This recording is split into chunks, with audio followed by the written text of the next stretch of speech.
Hello friends, मैं coach Shikha, founder the life to live organization, जहां मैं हेल्प कर रही हूँ लोगों को उनकी लाइफ को फिर से रिकंस्ट्रक्ट करने में।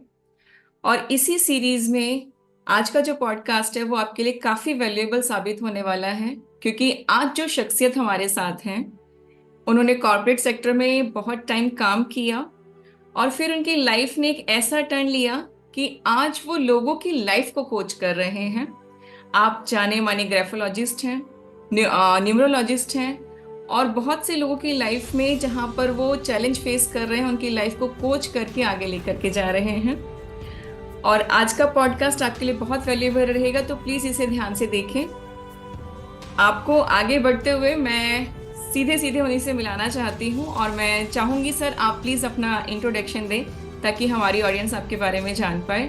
सो प्लीज़ वेलकम करते हैं जाने माने graphologist and numerologist Shri Prakash Jalukar sir. Welcome sir.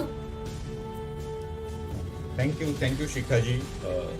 सबसे पहले तो मैं आपको थैंक यू बोलना चाहूँगा कि आपने अपने इस पॉडकास्ट पे मुझे इनवाइट किया और अपने विचार लोगों के साथ में शेयर करने का एक अवसर दिया। Friends, my self Shri Prakash Jaluka, और मैंने जैसे शिखा जी ने बताया 22 सालों तक मैंने डिफरेंट कॉर्पोरेट्स में काम किया था और काम करते करते एक लर्निंग का एक जज्बा था, इसलिए मैं लाइफ में बहुत सारी चीज़ें सीखता रहा, बहुत सारी मोडालिटी सीखता रहा और उन्हें अपनी पर्सनल लाइफ में भी यूज़ करते रहा। हम आगे बात करेंगे उसके बारे में। तो वो जब करते करते फिर मुझे लगा कि जब इतने साल हो गए ये सारी चीज़ें सीखी है तो इससे जो नॉलेज गेन किया है और जो मैंने खुद अपने लिए पर्सनली जो बेनिफिट लिया है वो लोगों के साथ में भी शेयर करना चाहिए। तो फिर मैंने इसको फुल टाइम प्रोफेशन के रूप में ले लिया है और अब लगभग पिछले 10 सालों से लोगों की लाइफ में कंट्रीब्यूट कर रहा हूँ। Great sir, it's a honour कि आप इस प्लेटफॉर्म पर हैं और जैसा आपने कहा कि आपने जो चीज़ें आपकी लाइफ में चेंज लेकर आई आप चाहते हैं कि वो लोगों के साथ शेयर करें। तो ये कहते हैं ह्यूमैनिटी के लिए इससे अच्छी सर्विस कुछ नहीं हो सकती। So thank you so much sir. Sir, हम सभी ह्यूमंस अपनी लाइफ से लर्निंग लेते हैं, कभी कभी वो लर्निंग किसी दूसरे की लाइफ से भी होती है। तो इसी सीरीज़ में अगर आप हमारे साथ शेयर करें कि आपका बचपन कैसा रहा और उस बचपन से जब हम सीखते हैं तो वो कहीं ना कहीं हमारे आज को भी कहीं इम्पैक्ट कर रहा होता है, ये हमें नहीं पता लेकिन वो सबकॉन्शियस लेवल पर हो रहा होता है। तो आप अपनी ऐसी कोई लर्निंग और अपने बचपन के बारे में कुछ शेयर करेंगे सर? देखिए, आपने जो पूछा तो आपका ये सवाल सीधे मुझे मेरे बचपन में ले गया। ग्रेट।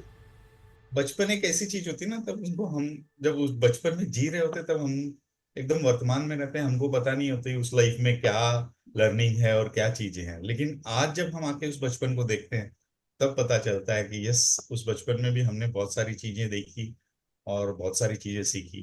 जैसे मैं अभी आपको बताऊं, मेरा बचपन जो है अब मैं देखता हूँ तो ऐसा लगता है कि काफी टफ रहा है और बहुत सारे लाइफ के चैलेंजेस से रहा था, जो बचपन में उस समय नहीं लगता था, क्योंकि उस समय तो वो परिस्थिति थी और हमें पता ही नहीं था कि इसके अलावा भी और जीवन का जीने का तरीका होता है। तो अगर जो लोग मुंबई से या यहाँ से जो लोग बिलोंग करते हैं वो लोग बहुत अच्छे से समझेंगे कि एक वर्ड होता है जिसे हम बोलते हैं खोली। तो 8x10 का मकान होता है जिसको खोली बोलते हैं, तो उसको 8x10 के मकान में रहते थे, उसके ऊपर सीमेंटेड शीट होती है। तो उसी में हमने रहता था, बचपन उसी में गुजरा और हमारे लिए वही बेडरूम, वही किचन, सब कुछ उसी में होता था। और पेरेंट्स भी बहुत हम्बल बैकग्राउंड से, लेकिन अच्छी बात यह थी कि उन्होंने बहुत स्पिरिचुअल थे, तो उसमें बचपन गुजरा। मतलब बरसात के समय तो मैं आपको क्या बताऊं कि हमारे ये होते थे कि हर बरसात में हमको डांबर बोलते हैं यहाँ पे मुंबई में, जिसको कोलतार जो बोलते हैं, जी जी। वो उसका लेप लगाना पड़ता था कि कहीं पानी न गिरे, और फिर भी अगर कहीं गिरता था तो हमको उसके नीचे पतीले रखने पड़ते थे। तो ये सारी चीजें बचपन में बहुत सारे चैलेंजेस देखे। आजू बाजू में रहते थे तो वहाँ पे लड़ाई झगड़ा और बहुत अलग ही तरह के एनवायरनमेंट होते थे। लेकिन उसी दौरान एक बचपन बोलते हैं ना घटित हो रहा था और लर्निंग्स भी मिल रही थी कि लाइफ के चैलेंजेस तो आएंगे, लेकिन आप उससे क्या सीखते हो और कहाँ जाते हो वो बहुत मायने रखता है। And I am always thankful to my mother and my parents कि उन्होंने मुझे जो शिक्षा दी, जो संस्कार दिए, उन्हीं संस्कारों को लेके आज मैं आगे बढ़ा हूँ। और उस स्थिति से लेके आज एक बहुत ही बेहतरीन स्थिति में और समाज में एक अच्छा नागरिक होने के नाते बहुत सारी चीजें जगह कंट्रीब्यूशन कर पाता हूँ। तो ये सब उन बचपन में देखी हुई मुश्किलों को और जो शिक्षा मिली पेरेंट्स से, उन्हीं का नतीजा है। Great sir. आपने बहुत ही खूबसूरत एक लाइन कही कि चैलेंजेस आते हैं और हम उनसे क्या लर्निंग लेकर के आगे बढ़ते हैं। और कई बार लोग उन्हीं चैलेंजेस में सिर्फ उलझ के रह जाते हैं और सिर्फ ये सोचते हैं कि मेरे साथ ही ऐसा हो रहा है। और दूसरी जो आपकी इस टॉक में मुझे जो ब्यूटीफुल चीज़ अभी तक लगी है वो ये कि हम ये देखते हैं कि हमारे पेरेंट्स ने हमें मेटलिस्टिक लाइफ में क्या दिया, बट जो वो वैल्यूज जो ऐड कर रहे होते हैं जिनसे आज हमारा जो जो भी लाइफ हम जी रहे हैं, जैसा हम नजरिया रख रहे हैं, उसमें जो कहते हैं ना हिडन जो कंट्रीब्यूशन है, उसको हम देख नहीं पाते हैं। तो आपने बहुत ब्यूटीफुली पेरेंट्स के लिए जो सम्मान दिया है उसके लिए बहुत बहुत थैंक यू। तो सर आपकी लाइफ में ऐसे कौन से आदर्श हैं जिन्होंने आपकी लाइफ को इम्पैक्ट किया? आपके पेरेंट्स नो डाउट, लेकिन उसके अलावा भी कहीं ना कहीं से हम सीख रहे होते हैं, तो प्लीज वो हमारे साथ शेयर कीजिए। देखिए, मैं आदर्श की अगर बात करें तो मैं हमेशा कहता हूँ कि I have more than 100 mentors जिन्होंने मेरी लाइफ को गढ़ा है। बिकॉज हम जब होते हैं, एक बोलते हैं ना, एक कच्ची मिट्टी की तरह होते हैं जिसको जी।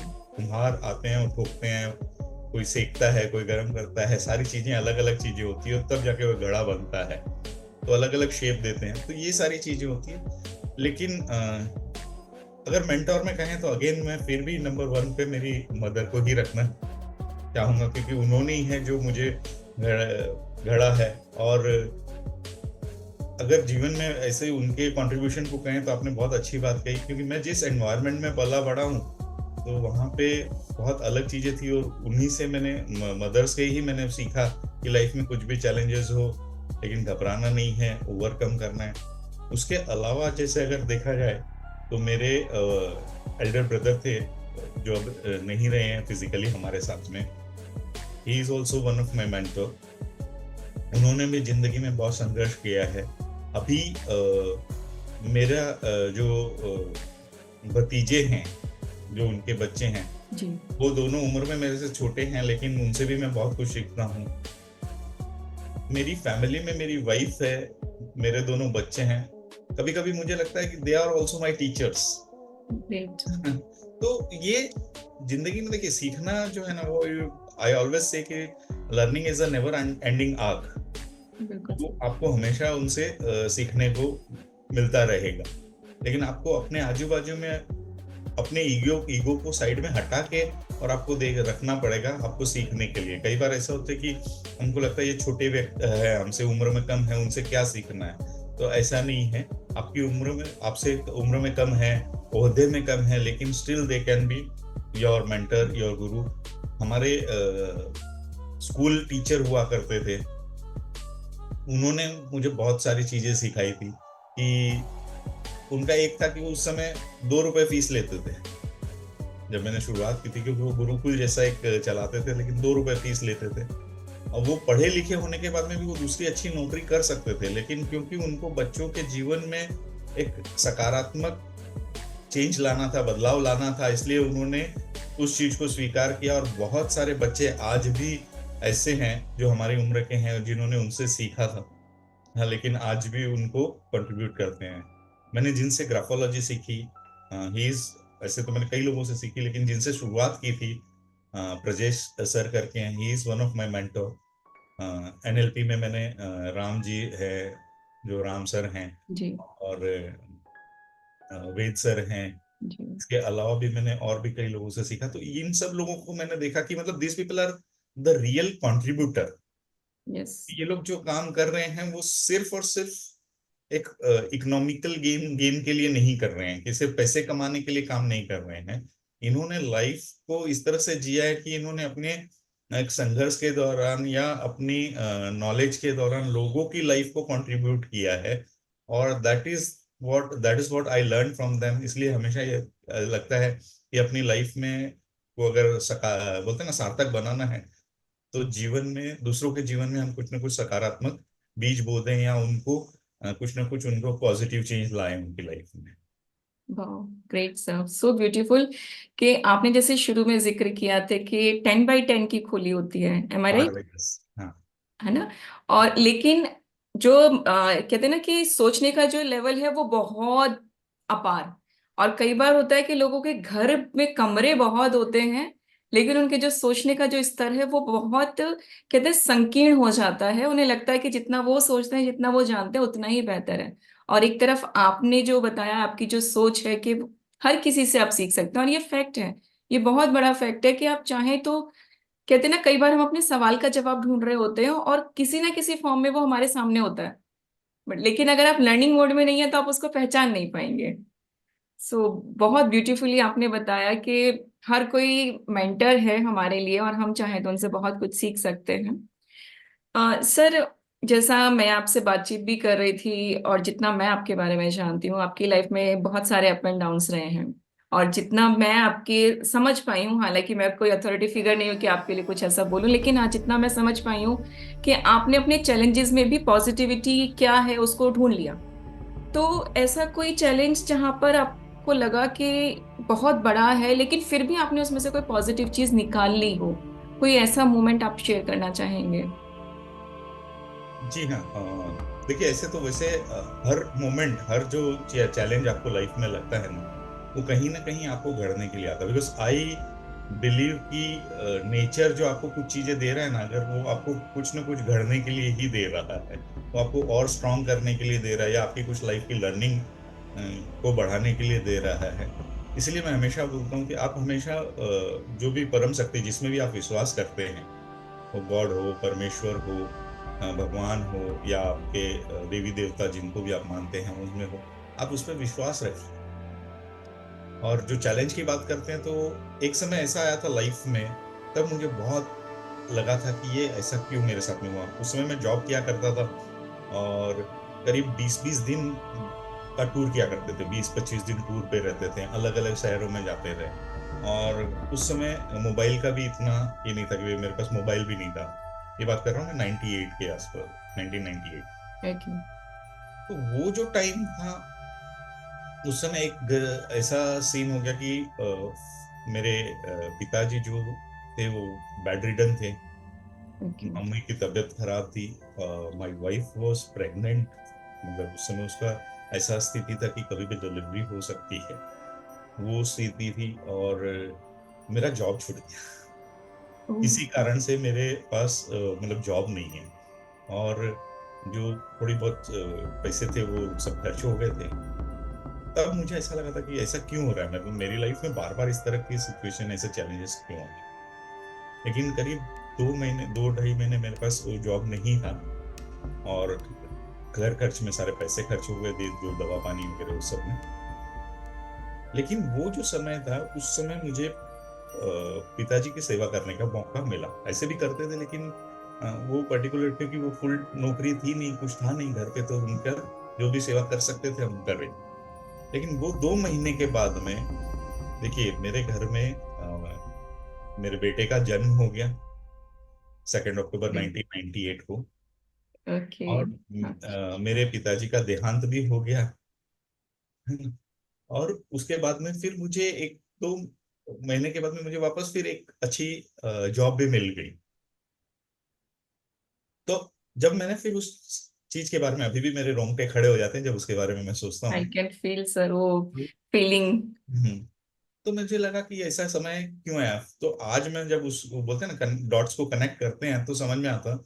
मान लो अगर मैं, मेरा जॉब नहीं छूटता, और मैं कहीं टूर पे होता, और पीछे से अगर पिताजी को कुछ हो जाता, और घर वाले मुझे कनेक्ट भी नहीं कर पाते, क्योंकि मैं जब उनको कॉल करता था तभी वो मुझे कांटेक्ट कर पाते थे, क्योंकि मैं टूर पे अलग अलग जगहों पे रहता था, ट्रैवलिंग में रहता था। लेकिन उस दौरान, क्योंकि मैं टूर पे नहीं गया था, इसलिए पिताजी के पास रह पाया, उनके साथ में उतना समय व्यतीत कर पाया। और जब उनका देहांत हुआ, तो मैं उनके साथ, उनके चरणों के पास ही बैठा हुआ था। तो समथिंग, कुछ चीजें ऐसी होती है अपनी लाइफ में जिसको हमको लगता है कि शायद वो बुरी हुई। देखिए जॉब उसके बाद में भी कर रहे हैं, और आज तो जो मेरा बेटा, काफी सालों तक मैंने जॉब किया, उसके बाद में आज तो मेरा बेटा, आज वो एकदम जवान हो गया है, ये स्टडी भी कर लिया, और अभी वो अच्छी एक कॉर्पोरेट में जॉब भी कर रहा है। तो ये सारी चीजें हुई, लेकिन वो दो दो महीने का समय था। अगर मैं जॉब करता तो शायद मुझे वो सेवा का मौका या वो सारे ब्लेसिंग्स जो मुझे मिले, उससे मैं चूक जाता। Wow, thank you for sharing such a moment जिसमें कहते हैं ना कि प्यार भी है, एक मुस्कान भी है, और वो फीलिंग भी है कि नो डाउट सर, पेरेंट्स हैं बड़े, हम बड़े होते हैं, उनकी उम्र और बड़ी हो रही होती है और वो कभी ना कभी जाते हैं, बट किस तरह से वो गए, वो जो लास्ट मोमेंट है वही हमेशा कहते हैं यादगार बन के रह जाता है। कि तो वो गिल्ट नहीं है कि हाँ आप उनके साथ एटलीस्ट थे, क्योंकि बाकी चीजें तो हम, जैसा आपने कहा कि हम फिर भी गेन कर लेंगे, मेटलिस्टिक चीजें फिर भी हमारे पास आ जाएंगी, बट वो जो समय है वो वापस नहीं आता। तो और ये जो आपकी सोच है कि वो चैलेंजेस आपके पास आए हैं लेकिन आपको कुछ समझाने के लिए आए हैं, हो सकता है उस समय नहीं समझ में, लेकिन जब आप उससे बाहर निकल जाते हैं तो आपको समझ में आता है कि वो चैलेंज आपकी लाइफ में आया क्यों था, और ये फाइंड आउट करना बहुत जरूरी होता है। कई बार हम लोग उसी में फंस के रह जाते हैं कि मेरी लाइफ में ही ऐसा क्यों हो रहा है। सो बहुत ब्यूटीफुली आपने सर बताया, और मैं तो सच में फिर भी आपसे ये कहूंगी कि आपका बहुत आभार है कि आपने ये पॉडकास्ट आज हमारे ऑडियंस जो भी इसको देखेगा वो वाकई चीज़ों को समझ पाएगा कि अगर किसी की भी लाइफ में कुछ ऐसा हो रहा है तो आप रुकिए, समझिए, शायद कहते हैं ना एक नया अवसर आपका इंतजार कर रहा है।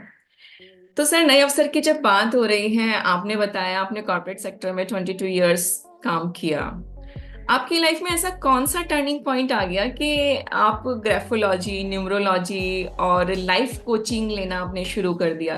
एक तरफ आपकी लाइफ जहां पर आपको खुद कोचिंग की जरूरत महसूस हो रही थी, और आज आप लोगों की लाइफ में वैल्यूज ऐड कर रहे हैं, उनकी लाइफ को कोच कर रहे हैं, उनको आगे का कहते हैं ना एक मार्गदर्शक की तरह काम कर रहे हैं। तो प्लीज वो चीजें हमारे साथ शेयर कीजिए।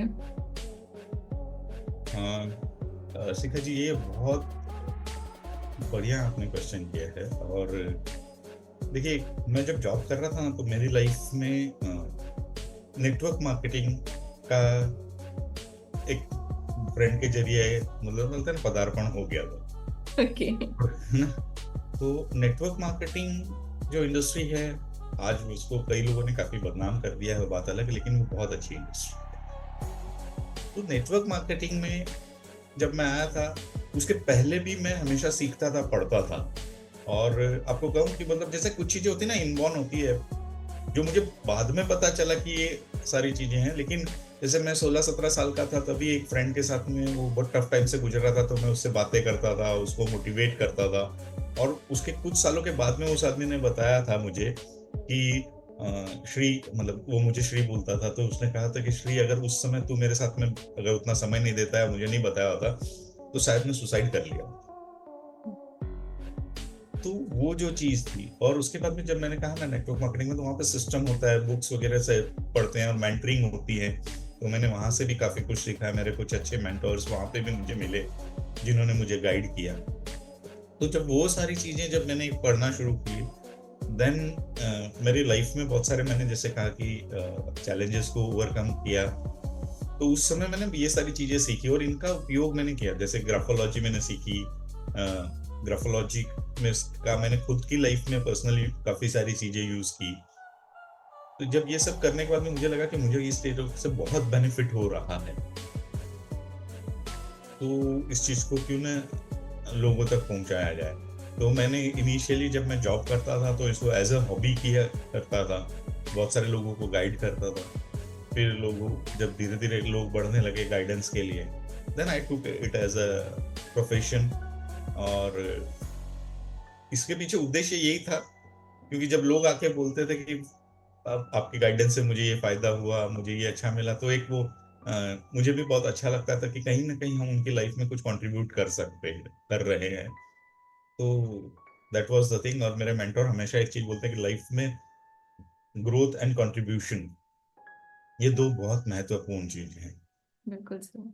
तो जॉब में ऐसा है कि जॉब में कर रहा था, मैंने अपनी लाइफ में मतलब जॉब करते करते प्राइवेट में था, तो ठीक, अपनी लाइफ में कुछ ना कुछ थोड़ा बहुत ग्रोथ तो कर ही लेता है आदमी, लेकिन उसमें बहुत किसी की लाइफ में कंट्रीब्यूशन नहीं कर पा रहे थे। तो कहीं ना कहीं वो सेटिस्फैक्शन के लिए हमने कि भाई लोगों की लाइफ में कंट्रीब्यूट करना है, इसलिए फिर मैं इसमें आ गया, और अभी पिछले लगभग 10 साल से ज्यादा हो गए जब फुल टाइम में लोगों को मतलब इस चीज में कंट्रीब्यूट कर रहा हूँ।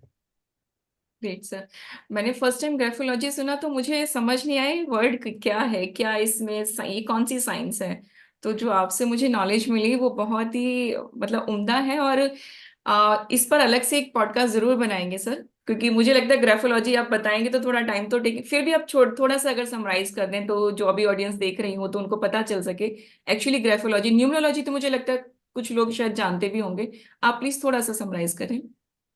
जी देखिए, ग्राफोलॉजी जो है ना वो एक ऐसी साइंस है जहाँ पे आप हैंड राइटिंग एंड सिग्नेचर के जरिए व्यक्ति का बिहेवियर को समझ सकते हैं। जी। और जैसे आपने एनएलपी भी, आप भी एनएलपी की जानकार हैं जो मुझे पता है।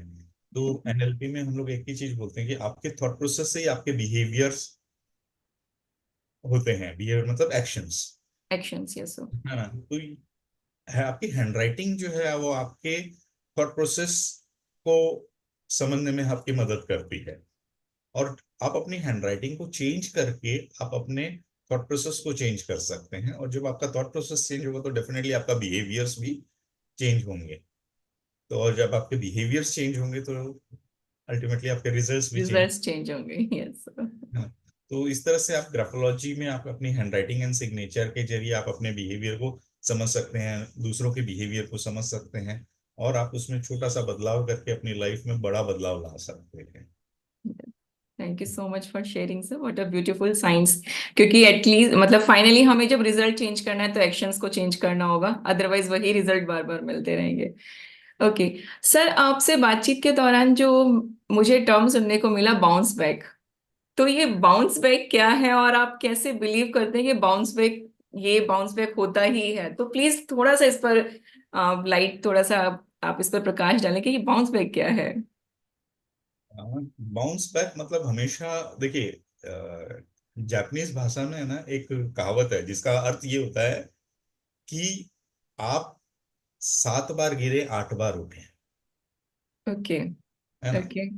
तो उसका मतलब ये होता है कि कहीं भी आप लाइफ में चैलेंजेस तो आते रहेंगे, जी।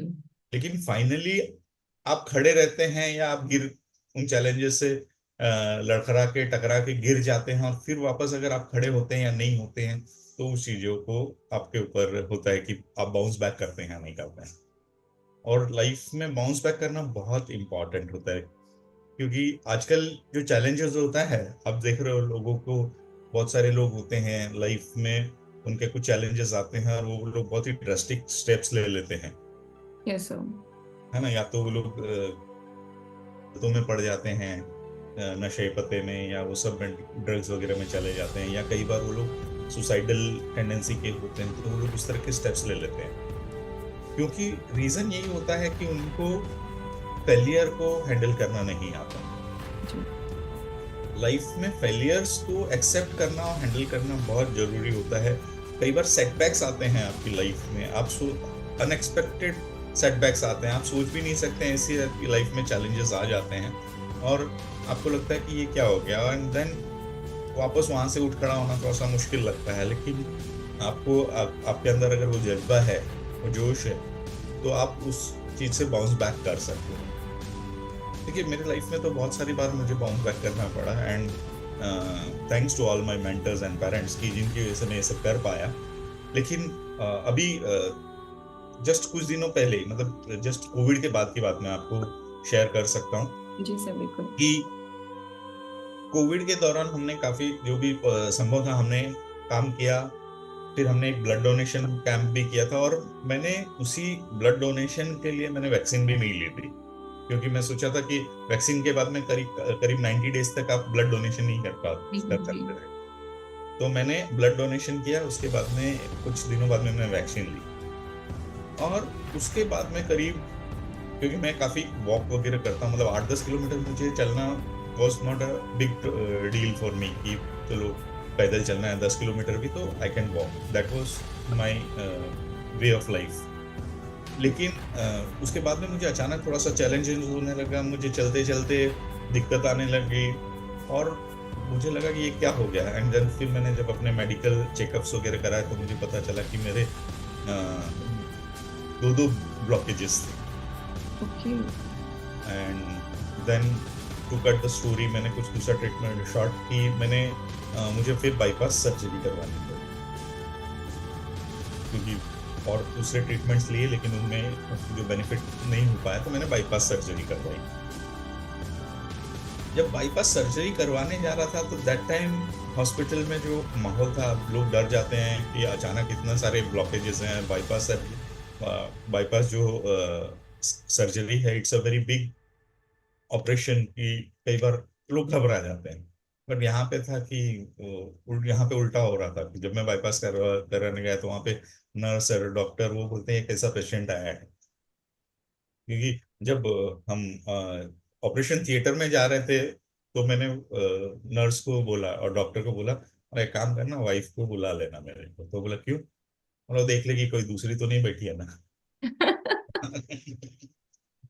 ग्रेट। एंड उसी दौरान मैंने बोला था कि 90 डेज में मैं